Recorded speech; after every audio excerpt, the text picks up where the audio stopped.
Welcome to The Cap, where we are here to speak with college reps and other professionals in the field of college admissions to help answer all your questions and guide you through every step of the process.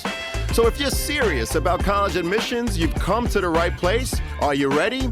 Let's talk about it. And now, here's your host, Dr. John Durante.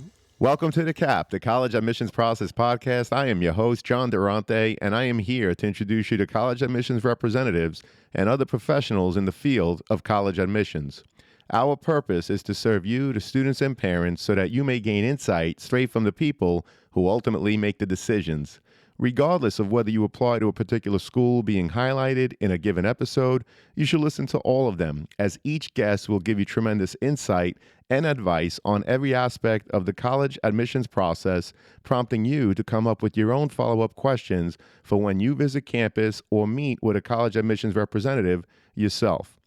Don't forget to visit our website, www.collegeadmissionstalk.com, or the show notes of each episode to access the alphabetical list of all the colleges available with the related audio link to the right of each school. The alphabetical list provides you with on-demand access to all of the episodes so that you may listen whenever you wish. And if you want to receive links to episodes before they are released on the podcast, along with other related resources, please fill out the email opt-in form also available on our website and in the show notes of each episode. Lastly, please email me with any questions or comments at collegeadmissionstalk@gmail.com. So are you ready? Let's talk about it. Welcome to The Cap, the College Admissions Process Podcast. I am your host, John Durante, and it gives me great pleasure to introduce to you today Sam Whitaker, who's an admissions counselor at Colorado State University. Sam, thank you so much for being here today. How are you? I'm doing all right, John. Thank you so much for having me today. It is my honor and pleasure. So, Sam, let's start by asking you to just give us a brief introduction about yourself. How long have you been in admissions, and how did you end up in such a position? Sure thing. Yeah, thanks, Sean. So, my name is Sam Whitaker. I use he, him, his pronouns, and I'm originally from just outside of Baltimore, Maryland. And I graduated from Colorado State University in May of 2021 with a degree in history. And so, since August of 2021, I've been working here in the Office of Admissions as an admissions counselor.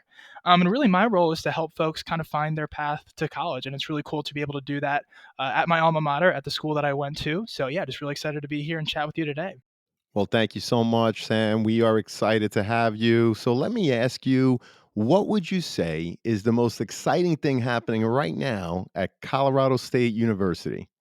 Yeah, really great question. There's a lot of fantastic things happening at our university right now. Colorado State University is an exciting place to be for a lot of different reasons. I'd say one of the big things that's happening recently is just kind of the investment in the campus itself. So, our location is a big selling point for students. And we've really done a lot of work in reinvesting in that infrastructure on campus, whether it's academic buildings, whether it's biking trails and things like that in the local area. Again, we really want to make sure that that on campus experience is excellent for students. And essentially, every year over the last few years since I've been a part of the university, there's been a new academic building on campus. So in 2017, we had a new on campus football stadium constructed. And that is a football stadium, a great athletic facility. And it also has classrooms directly built in. So there's some of the newer, more updated spaces on campus, which is awesome. More recently, we've had the Warner College of Natural Resources. They got a new natural resources building right at the center of campus. And this last year, we've had our agricultural sciences program. They've gotten a brand new building right across from our administration building. So it's really close to the heart of campus. And we're just really excited about all of those things. Again, investing back into that community. And we've seen great results from it, right? So this last year has been our biggest incoming freshman class in all of CSU's history. So that's been really exciting for us. And I really think that that work that we put in on campus to make it a really positive experience is what's drawing out those students and it really keeps them here once they arrive as well. Well, you mentioned the largest freshman class, your location, the investment in your infrastructure, whether it's the academic buildings or the athletic facilities.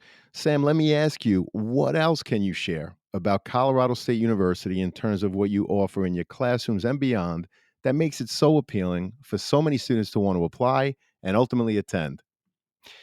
Colorado State University is a really special place. I've come from out of state here to be at CSU. I arrived here in August of 2017, and every year, every month since then has really proved to me again and again why I chose this place. And I think one of the big things for our folks here at Colorado State is that location, right? That experience here in town. Colorado State University is located in Fort Collins, Colorado. It's a really exciting town here in the state. It's about an hour drive north from the Denver area. We have fantastic access to places like the Denver International Airport. So folks coming from out of state have opportunities to use our shuttle services to get to and from campus, which again really makes that access fantastic for folks. We have a lot of great connections in that Denver area, both professionally and socially as well. And so it's a really exciting place to be without being overwhelmed by that metro space. And Fort Collins is just an amazing college town with a lot of fantastic locally owned restaurants and businesses and things of that sort. We have what's called Old Town. That's kind of our historic downtown area in town as well. Like I said, with a lot of fantastic places to go, grab a bite to eat, do some shopping, and really learn about the community outside of the campus itself. And, Colorado State University is the awesome centerpiece of Fort Collins, but it's not the only thing going on there. And there's a really robust community that exists in that town outside of just the campus itself. So, fantastic college experience. And along with that, obviously, in the state of Colorado, we just have fantastic access to getting outdoors, right? So, the environment around us is really amazing. The town leads right up to the Rocky Mountains. We have fantastic access to hiking, biking, camping, rock climbing, skiing. All of that stuff, again, is right in our backyard there in Fort Collins. And we know just from experience that our visit experiences at CSU is really what brings students out there and keeps them out there as well. So again, that location is a big part for us, along with those academic opportunities as well. So obviously research opportunities, internships, those academic programs. Like I said, we're investing in that infrastructure, and at the same time, we're investing in those programs themselves. So they have the resources to put on fantastic programming, whether it's on campus or with one of our local partners in the area too. Well, that's terrific. And Sam, you mentioned that you, in fact, were an out of state student and still work for this university, obviously, that you love so much. So I'm curious, when searching for the right college, what should a student be looking for to help ensure that they are finding the right fit for themselves and that they are, in fact, the right fit for the schools they are applying to? So when I first started this job in the admissions office after I graduated from CSU, I started working with some of the folks there. And one of the coolest lessons that I learned from some of my supervisors and other folks that I worked with was the three types of fit that we really want to be educating students and their families on. And so those three types of fit, as they were taught to me, is academic fit. So obviously, you're going to college to go to school, right? So the academic programs are really going to be paramount when you're going through that college search process. Along with that is social fit, right? So you're looking for a school, you're going somewhere to begin your life, right? You're not just going somewhere to bury your head in a textbook for 4 years. And that's a really important part of that search process is you want it to be a good social fit. Do you feel like you can visualize yourself as a part of this institution, as a part of that community? And along with that is financial fit. So obviously, cost is a big factor in choosing a college. And I think when, looking at that financial piece, you want to make sure that you're obviously making an investment in your education and in your future, but it's not such an investment that it's sort of burdening you with that debt after you graduate and those kinds of things as well. So again, those three ideas of academic, social, and financial fit. What I always encourage students to do is to keep those three things in mind as you're going through the college search process. What I really think folks should look out for is any school that really meets two of those criteria really strongly. That's a really solid school on your list, right? So it's very rare to find a school that has all three of those. Having a good academic, social, and financial fit is really a big challenge for a lot of places. But I think if you find a school that has a really strong academic fit and a really strong social fit, that's a great fit for you as a school. If you have a really strong financial fit, really strong social fit, again, if those academics aren't where you want them to be, then continue on with that search, but kind of use those three pillars as a guideline as you're going through that search. I think that's a really good piece of advice that I learned, and I wish that I knew before I began my college search and came to CSU. Well, that's great advice. And it's the first time that I hear about the three types of fit, which again are academic, social, and of course, financial, which is so important for so many students and their families. So we really appreciate that, Sam. And can you describe the typical profile of an admitted student at CSU and what sets these students apart from others? Sure.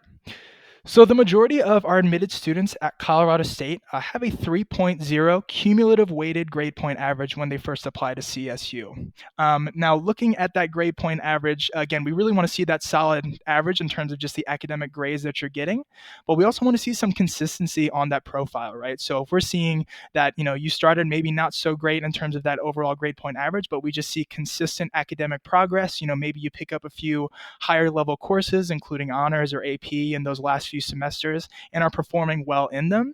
That's really important to us in terms of that admitted student profile. Again, we just want to see consistency on that application and on that transcript. So when you're going through that process and when you're picking out classes and things in high school, make sure that you're not overwhelming yourself with things like AP classes, right? I think these days all we hear about is, oh, you have to take 10 AP classes to get into the college you want. But I would much rather see a student with less of those AP courses and are really nailing their classes in terms of the grades. They're getting A's and B's throughout. If a student has 6 or 7 AP classes but are getting C's and D's in them, that's not a great profile, right? We want to see that consistency. We want to see that students are challenging themselves, but we don't want them to be overwhelming themselves with those kinds of challenges as well. And so again, we use that grade point average as a good starting point for student success, but we also have a holistic review process in which we look at a couple of things outside of that grade point average as well. Hey, podcast friends, are you or someone you know in need of some custom college gear?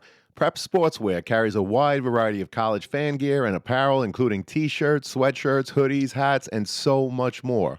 So whether you're getting ready to go to the game, hanging out on campus, organizing a college bed decorating party, or you're simply looking to build upon your college gear, Prep Sportswear has you covered. Check out our Prep Sportswear affiliate partnership link in the show notes for all the details. As an affiliate partner with Prep Sportswear, the podcast does receive a small commission if you make a purchase. But rest assured that we would only promote products that we believe in and feel that would benefit our listeners. And now, back to the show. Well, we appreciate the academic profile. Thank you so much. And in terms of the holistic approach, how does CSU assess a student's extracurricular activities and accomplishments, and how do they factor into the overall admissions decision? Yeah, so we definitely look at what students are putting on that application to CSU. So all of our materials are through the Common Application. So that online service, if you're not familiar with it yet, it works with a lot of different schools across the country. And really the idea of Common App is to help streamline that application process for you. And all of our application materials are going to be through that Common Application itself. In that Common Application, there's going to be a section where you get to talk a bit about some of the extracurricular activities you've done, so things outside of the classroom setting. And what I always encourage students to do is, first of all, think outside of the box in terms of those extracurriculars, right? So being on the soccer team, that's kind of one of the first things that folks jump to is athletics and school clubs and things they're involved with through their school, but maybe not in the classroom. But I also encourage folks to think about things like having a job. So working and having some kind of employment, that's extracurricular right there. However many hours you do for that, we want to hear about that. If you're an older sibling, right? I have 3 younger siblings myself, and I spend a lot of time working with them on kind of, being the de facto babysitter for them growing up. And I put that on my application as well. And I think there's a lot of folks out there, when you start to think about it, you might actually be doing more extracurriculars than you initially think right off the bat. And so again, really think about what you do on a daily basis, and just let us know. Again, we want to learn more about you as an individual. And so the last little thing I'd say there is just make sure that when you're filling that out, I think having 3 or more things in that extracurricular space really just shows us that you're well involved, and really shows us that you have that consistency, not just in the classroom, but also in that outside setting as well. Well, thank you so much, Sam. I appreciate that. And I really like how you mentioned holding a job or babysitting, or frankly, even if you're taking care of another relative. These are things that are very important that need to be on the activity sheet, because if in fact you have a job after school, that might be the reason why you're not staying after school to participate in so many clubs, because maybe you have a job to help out the family or whatever it is. So, again, I appreciate that you mentioned that. And Sam, can you walk us through the timeline for applying to CSU, and what are the important deadlines to keep in mind for students and their parents? Sure thing. Yeah. So Colorado State University, our freshman application opens up on August 1st of each year. So every calendar year, August 1st is that opening date for the application itself. Now, we do admissions on a rolling basis at Colorado State University, which means that you can apply at any time after that August 1st date, and it's going to be a 3 to 4 week turnaround time to get that decision back in your hands. So you don't have to wait for any magic decision day or anything like that. If you apply on August 1st, you're going to be hearing usually in the middle of the month of September in terms of that decision time. So, and we do have folks who apply on August 1st. So it's one of those things where, again, the sooner you apply, the better. Getting that decision back in your hands sooner rather than later is really helpful for our students. In terms of important dates to be thinking about, so again, it opens on August 1st. The first big application date that we really push for our students is December 1st. So December 1st is our early action date. It's a non-binding date, and there's no special consideration for those early action applicants. But for those early action folks, you're going to be guaranteed an admissions decision before December 31st. So you'll know before the new year a decision from CSU. And as someone who did that early action application myself, I can definitely say it takes some of that pressure off at the holiday party because you're going to have a million relatives asking you about what schools you have and haven't gotten into just yet. So it's nice to have one to wave in their faces and say, yeah, I got into CSU. It's awesome. But it's one of those things where, again, if you have that decision in hand earlier, it just gives you more time to make your actual college decision. You say, yes, I've been admitted to CSU. Now let me compare that to these other offers that I might be getting elsewhere. Now, after that December 1st date, February 1st is going to be our regular decision date. So if you can't get it in by December 1, be sure to apply by February 1st for full consideration of scholarships and opportunities on our campus like the honors program and other opportunities there in financial aid as well. Well, we appreciate that advice and insight. Terrific, Sam. And can you elaborate? I know you mentioned that you're rolling admissions. Can you just elaborate on what exactly does that mean and how does it impact the admissions timeline for students and their families? Yeah, sure. So in terms of that rolling admissions, again, for rolling admissions, it means that as soon as you apply, you're going to be kind of the timer begins for our office, right? So it's our responsibility to get that decision back into your hand sooner rather than later. And so in terms of that rolling admissions, I really encourage folks to put those application materials together as soon as you possibly can. At CSU, like I said, all of our application materials are going to be through the Common Application.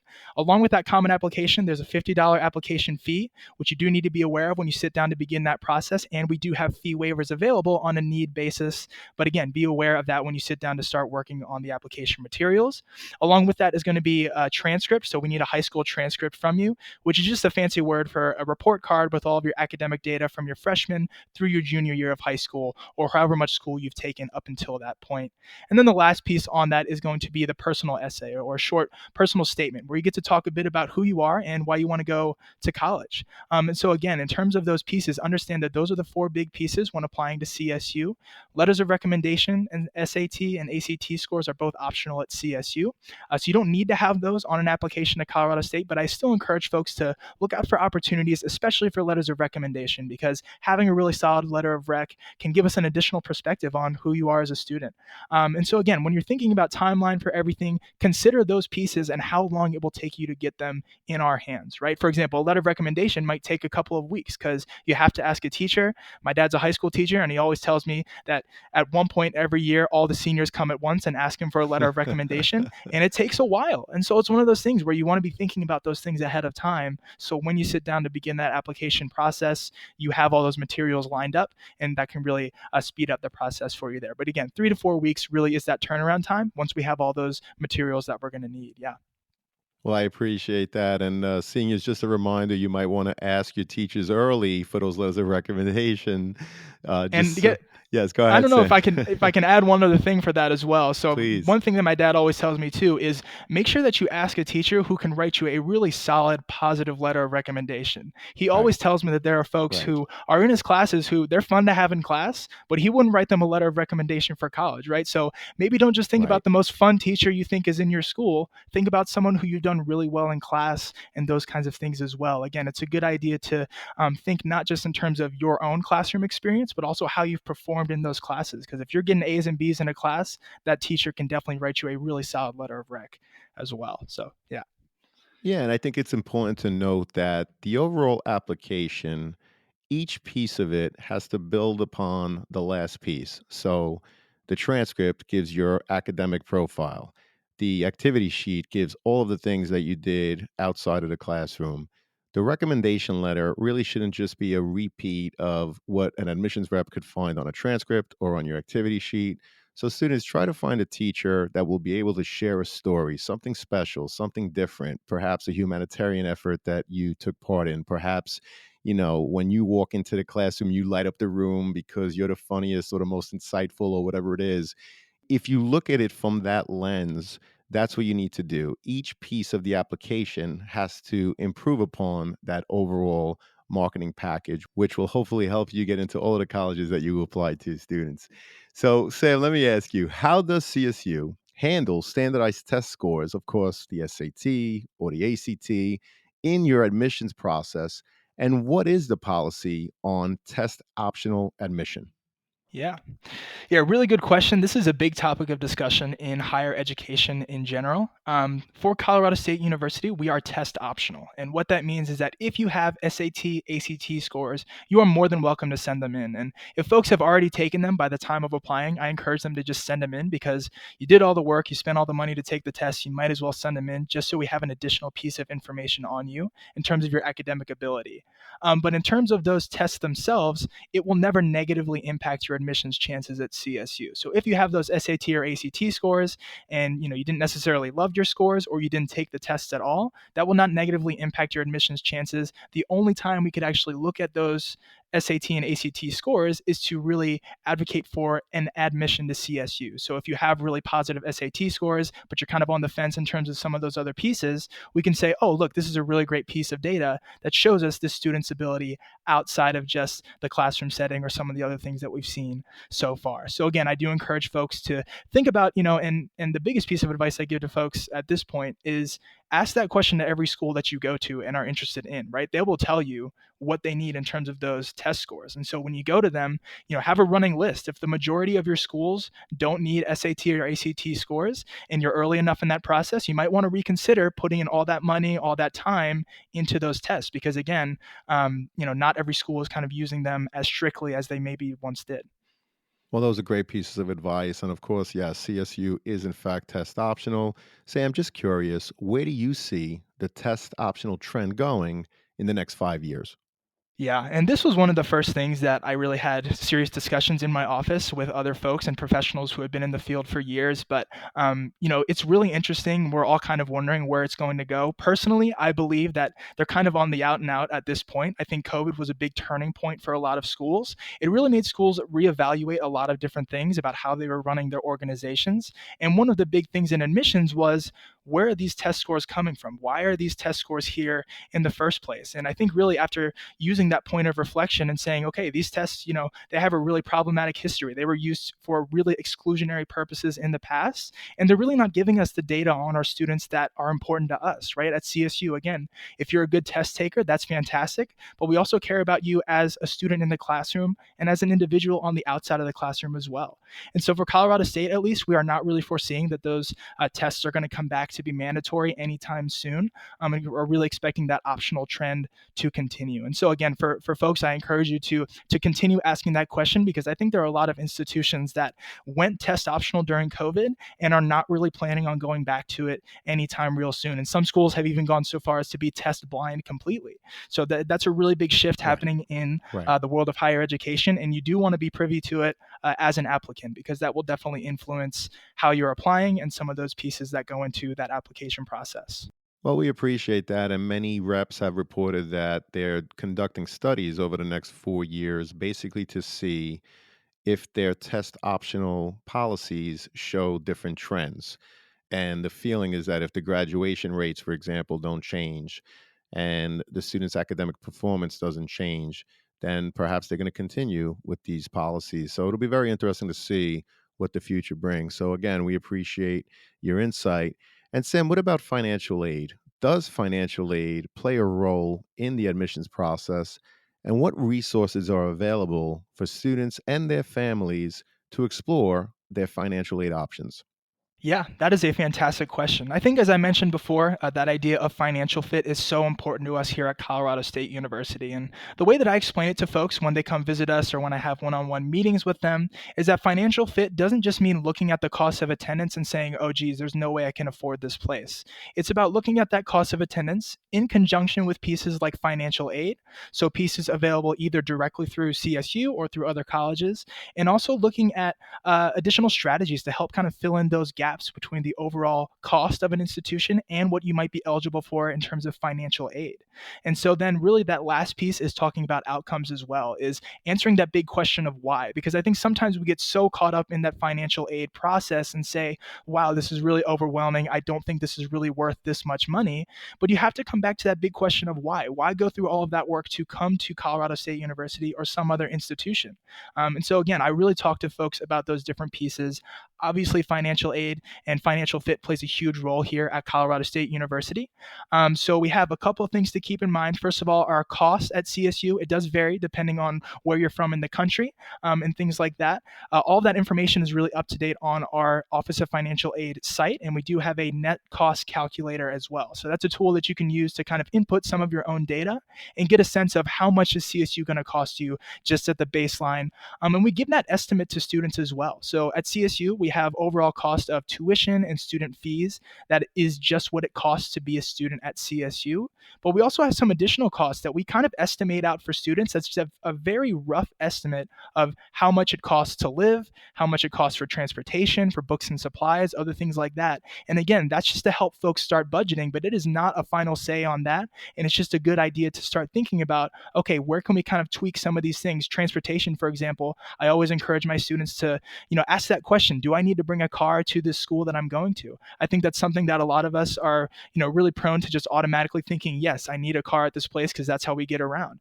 But at Colorado State University, for example, we have a fantastic bus network. We have a fantastic bike network, both of which are free for students to use. And so it's those cheap and efficient systems that really help students, again, cut down those overall transportation costs of having a personal vehicle, for example. And so, again, I encourage folks when you're looking at those costs, don't just take them at face value. Also understand which of them are going to be kind of for budgetary reasons and for you to just kind of get an estimate of how much that's going to cost. In terms of financial aid directly through CSU, so we do have automatic consideration scholarships. Those are based on the information that we have at the time of you applying to CSU. Now, there's a variety of different automatic consideration scholarships, but the biggest one I want folks to think about is our merit scholarship. This is based on your grade point average, so that cumulative weighted grade point average when you apply to CSU. We're going to take that grade point average that is on your transcript from your high school. And so CSU does not do any kind of recalculations or anything like that. Again, we're going to take that highest weighted grade that we're going to see in terms of the overall progress for you. And now when you're applying to CSU, we're going to look at that grade point average. And if it meets the requirements, you're going to automatically be receiving a merit scholarship award from CSU. So you don't have to do anything to accept it. You don't have to do anything else to apply for it or anything like that. Again, it's just that grade point average when you first apply. And there's a couple of other ones, but I think that's a good starting point for a lot of folks to be thinking about. Those are things that we have available right away off the bat. Along with that, we do have a scholarship application directly through Colorado State called the CSU Scholarship Application. That's really your gateway to a variety of different scholarships at CSU. So it's directly through our university system, through different academic offices, through different campus partners and things like that. And that will become available to you after you've been admitted to CSU. Now, that CSU scholarship application, I do want to point out, is kind of a supplementary piece to your overall financial fit at CSU, right? Those scholarships in there are not going to be huge in terms of payouts, not like $10,000, $20,000 scholarships in there, but they are little pieces that put together can really help cut down some of that cost at CSU. So I encourage folks to look out as they're applying to schools to look both at what's available in terms of the merit scholarships, and as soon as you apply, what might be available there, and then what additional scholarships can you apply for on your end after that initial application. And then the last little thing I like to talk about for students, and I think a lot of folks don't really consider this when having conversations of financial aid, is student employment. So having a job and having a working situation at your college can really help cut down that overall financial cost, right? And again, a lot of folks don't sort of rope that in with the rest of those financial pieces, but having a job on campus can really help you not just get a paycheck and help you cut down those costs, but can also give you a lot of opportunities to make connections across campus. I know for myself, I worked for an after-school care program at CSU over in the health and exercise science department, which was completely separate from my history degree program. But I met a lot of fantastic folks through that program. And the boss that I had for that on campus employment job, I actually worked for him in the future during the summer camp that he ran at CSU. And he actually wrote me a letter of recommendation for the job I'm doing right now. So it's one of those things where you're making those connections, getting great work experience, and you have a great flexible schedule as well, right? So if you work on campus, we understand you're a student first. So we're not going to be hitting you with that 30, 40-hour work week, right? We understand that you have other responsibilities outside of that space as well. So again, keep all those pieces in mind in terms of overall cost, financial aid, and then that last piece there of additional strategies like finding a job on campus at the institution you're looking at. Well, Sam, thank you so much for the comprehensive answer. We really appreciate it. You talked about financial fit, you talked about scholarship opportunities, and of course, student employment. We really appreciate that. And of course, Sam, I always put the Office of Undergraduate Admissions in the show notes. If there's anything else that you want me to include, please just send it to me. And of course, I'll make it available to the students and their parents. Getting back to the overall application, obviously, the essay is another big piece of the application. Sam, what advice would you give students in terms of helping them to stand out when they sit down to write that essay? Sure thing. Yeah, and I can definitely speak to this having done a lot of reading of applications over the last couple of months. So, since I've done this job, I've read several hundred applications from students applying to CSU through that common application. In terms of the essay itself for CSU, that's going to be through the common application. It's called a personal statement. So actually, the personal statement you write has the same prompts for basically every school that is on that common application. There's some schools that don't use that personal statement, but there's just a general essay question, a general essay space for you to write a little bit during that common application. That question is going to be coming to CSU as well. And so there's a lot of different prompts there to help you get started thinking about, how do I write about this thing and how do I write about myself to really stand out to a place like CSU. And what I encourage folks to do is, first of all, get it out of your head that this is a research paper. Okay, this is not a 5-page double space, cite your sources, MLA format, all that stuff. Okay, y'all do enough of that in high school. This is really about who you are as an individual, right? So we want to learn more about you outside of just those application materials that we've seen. Now, what I encourage folks to do is think about a couple things. First, experiences that you've had, whether inside the classroom or outside the classroom, and also think about your identity, right? Pieces of who you are, what you value, and tell us about that through your writing. One piece of advice I really want to give to students after reading a lot of applications recently is have a point, right? Talk about these important pieces of your life, but really talk about how they developed you as an individual and how it led to a period of personal growth or change or new perspective. We love to see that, and that is really a standout essay when I read them. I can't tell you how many essays I've read over the last couple years that are either about COVID or about challenges with things like mental health and those sorts of personal challenges that a lot of folks are going through these days. And we see that and we recognize that those are really challenging situations for a lot of folks. But if your essay is just telling us about how hard it was that you had to go online for school and then you just end the essay there, I'm going to be sitting there thinking, well, so what? I mean, everyone went online for school. Okay. I'm not saying that, your experience isn't important, but everyone had that same experience. Tell us about how it really impacted you as an individual, as a student. And most importantly, when you get to the end of that essay, really talk about how these experiences, how your identity has led you to being prepared for stepping into the college world, for stepping into a world of higher education. And so I think, again, if you think of those pieces, really think about that conclusion, those last 3 sentences of your essay are really the most important because, again, those tell us really what we need to know about you and what I should be taking away when we're making those final decisions on admission. So definitely some trends I've been noticing recently, and I want folks to know that it's okay to talk to us about those challenging situations, right? We really are okay with reading those things. We want to hear more about your personal situation and kind of who you are as an individual. But again, make sure that you really shine through beyond just talking about these challenging situations and how you really work to overcome them, because that's what we love to see. Well, I think that's great advice. Obviously, we have all suffered through COVID, but to your point, if you're going to write about it, reflect on how it affected you. How did it impact you, students? And what is it about the experience that helped you to grow? In other words, don't just talk about the experience being difficult, but what is it that impacted you going through that experience? How has it made you better? Has it changed your thought process? You have to really add to the essay and give insight in terms of who you are as a person. As we said earlier, it's very important for each piece of the application to build on the last. So that's great advice, Sam. We really appreciate it. Thank you so much. And I was also curious, how does the university support students once they're enrolled? In other words, what kind of resources and services are available to help students succeed academically and socially once they're at CSU? Sure. Yeah, and there's a lot of different ways that this happens, right? So, Colorado State University is a large institution. We have about 24,000 undergraduate students on our campus at any given time. So, that's a big number of folks. And so, we have a lot of resources set up to make sure that even if you're in one of those larger classroom situations, you're not really feeling overwhelmed and you have additional spaces to go to get some support. And so, first thing I'll point out is our professors at CSU are fantastic, right? They're really there to be a resource for student success. They want to see you succeeding in class. It's not like things you might see in the movies or something like that where they just give you impossible homework for no reason just to, make your life miserable and those kinds of things. Like those professors are there because they want you to learn and they want you to get really positive experiences out of those classrooms. They want you to succeed. And so they have a lot of opportunities like office hours where you can basically go and connect with those professors one-on-one and really just chat with them either about the classroom situation or really anything else that's going on. And I've done that a lot and really built a lot of great connections with different professors at CSU. I actually met one of my former professors today for coffee right after work. And so it's one of those things where you build those connections and those relationships that can really help carry you after you graduate from CSU. And so looking at those professors as a resource is a great starting point. I also like to point out academic advising at CSU is a really critical part of being a student. So what I do in the admissions office is to counsel folks on getting in the front door at CSU. Once you're kind of done with that application process, and yes, you're a student now at CSU, you're going to have an academic advisor who works directly in your major program with other students who are in your major.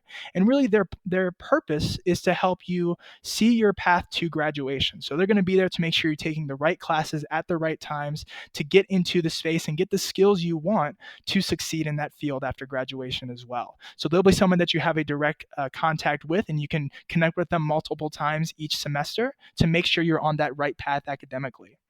I also wanted to touch on our academic support programs. So we have a lot of other programs set up to make sure our students have what they need to be successful in the classroom. And there's a variety of them at CSU. I wish I had time to talk about every single one of them here. But the big one I'd like to point out to students is our Student Disability Center. So this is really a center set up for all sorts of accommodations across campus, kind of regardless of what that situation might look like for you. So one thing I'd like to point out to students is you do not have to have a disability to go into this office and get some support. And one quick story I'd like to tell is a couple of years ago, one of my friends, she actually broke her wrist playing lacrosse. So she was having trouble writing notes and kind of keeping up in class in that way. So she ran over to the SDC and they actually set up a program where someone would go and meet with her in each one of her classes. They'd sit down next to her and help her take notes. And it's one of those kinds of programs we have set up to make sure our students, again, have those accommodations in that classroom space to be successful. And I think that's really important too. And the last thing I'll say on all of that as well is student organizations. So at Colorado State University, there are a variety of opportunities to get involved with other students at CSU. We have around 500 student clubs and organizations registered directly through CSU. And a lot of students really use those as a space of support, right? Connecting with your peers. A lot of those organizations have really great mentorships through different faculty at CSU, through other advisors who kind of work with them. There's a variety of different ways to do that, including fraternity and sorority life, student government, and the other kind of interest groups as well. And so I encourage folks to use all those different types of opportunities and think about how would you want to fit into those spaces? What kind of student organizations would be interesting to me, not just on the interest level, but also, getting skills out of it and making connections socially, professionally, and those kinds of things too. Well, we really appreciate that. That really was a comprehensive answer, and there's clearly so many resources for students. And I appreciate you sharing the example of your friend. Sam, this has been a phenomenal conversation. I asked you a lot of questions. I'm just curious, is there a question that you wished I had asked that I didn't? Or is there anything else about CSU that didn't come up in the conversation that you want to share with us at this time? Yeah. So, I mean, I guess for me, just thinking about my own personal experience with the admissions process, I visited Colorado State University when I was a junior in high school. My mom and I flew out in the middle of May, and it was just like snowing and like sleeting in the middle of May.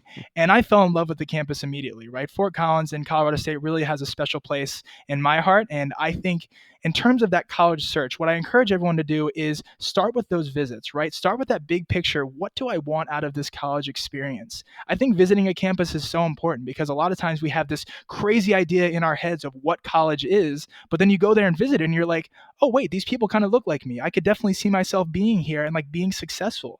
And so I encourage folks to begin with that, right? Don't shy away from this challenge. It's a challenging thing going to college, and I'll be very candid with folks about that, right? There are times that, I wanted to go home to Maryland because there are those challenges associated with not just going to college, but also especially going out of state for college. But I think, again, leaning on those connections in the place that you're going is really important. And so understanding before what is there available for me, not just directly through the school, but through other student organizations and just the culture at large. Like, do you feel comfortable being in this learning environment? And so I think, again, from that personal experience that I had being a student here at CSU, I really encourage folks to think about it in that way.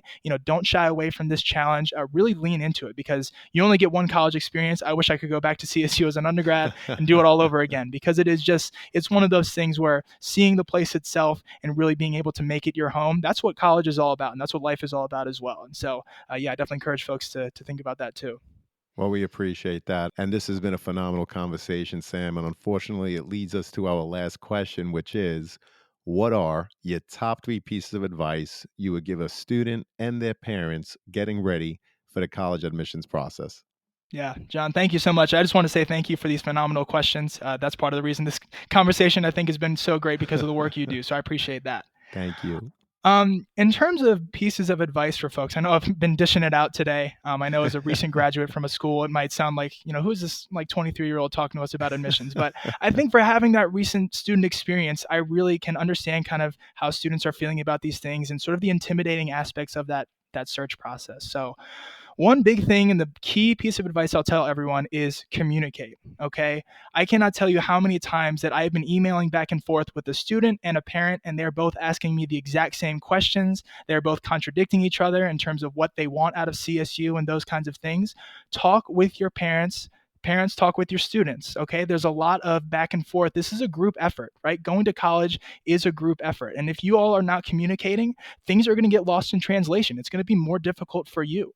And I really like to talk to folks about there's this divergence point for a lot of students and their families during the search process, which usually happens a couple of weeks after you've been admitted to this institution, in which the student starts getting information that the family and parents might not be initially privy to from the get-go, right? So at the beginning, we're sending out big email things to parents and students the same way, but after that admissions, it might start to look a little bit different on each end. And so the students have to make sure they're communicating with the parents and vice versa. If the parents are seeing something that the student isn't aware of, you need to communicate that to them. And I think, again, building up that trust, building up that communication network can be really key for a successful college search process.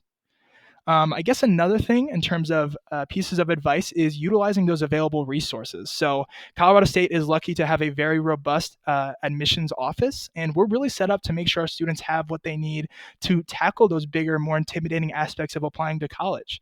At Colorado State University, everyone, regardless of where you're from, has a direct assigned admissions counselor that you can reach out to directly over the phone, via email, and we can really be there to help answer questions about not just CSU, but just the college search process in general. And so again, I think, our services are free. A lot of other schools have free admissions counseling available directly through their offices as well. So utilize those resources, ask those questions about application materials and what is available for you at that school.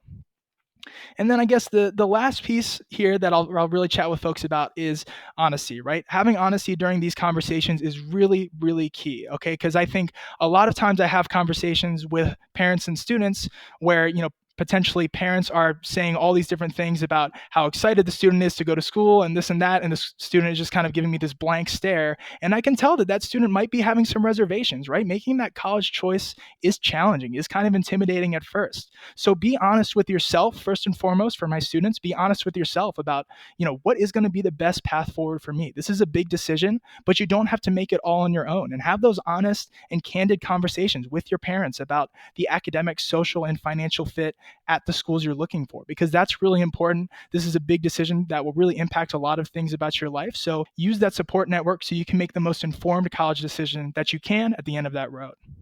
Well, Sam, Colorado State University is clearly very fortunate to have you on their team, and we were very lucky to have you during this conversation. This was tremendous. You really gave a thorough overview of all the great things that CSU has to offer in your classrooms and beyond. I cannot thank you enough, and I'm so happy as I know that this is going to help so many students and their parents. I do hope to have you again, Sam. Thank you so much for your time today. Sure thing. Thanks, John. Thank you, everybody, for listening, and take care, okay? Take care. Thanks, Sam.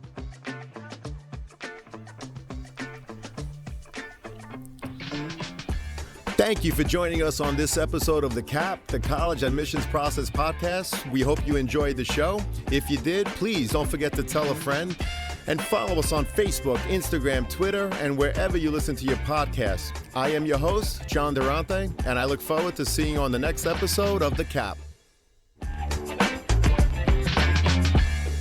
What's up, podcast friends? I'm happy to share that we've teamed up with Dormco to make your dorm decorating a lot easier. Why Dormco? They offer quality and durability, affordability, and a wide selection for bedding to storage solutions and everything in between for your dorm room. So if you or anyone you know is looking to decorate your dorm, see the affiliate partnership link in the show notes for Dormco, your one-stop for stylish, affordable, and quality dorm essentials. Please note that if you make a purchase through any of our affiliate links, the podcast gets a commission, but rest assured that we would only promote products that we believe in and feel would benefit our listeners. Thank you all, and best wishes.